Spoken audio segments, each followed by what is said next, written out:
lakini hawakujua kama na sisi wakali turimo intore turimo ibihangaje ntiduhiga turabarusha impamvu tuvuga ko turabarusha mu buryo tuzi turabarusha cyane narabibonye ko yes natwaye idarapo ry'igihugu narabijyanye ahantu hose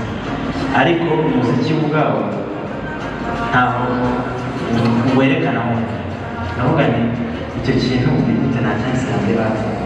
nibwo natangiye kukiyenderezaho njya kureba amasamba areba batoya babikora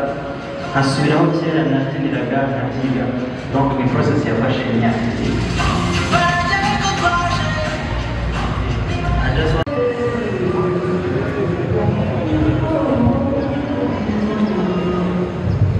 ndibona ubudasi ku Rwanda kaza bizaga kuturisha mu mutwe wenda cyitwa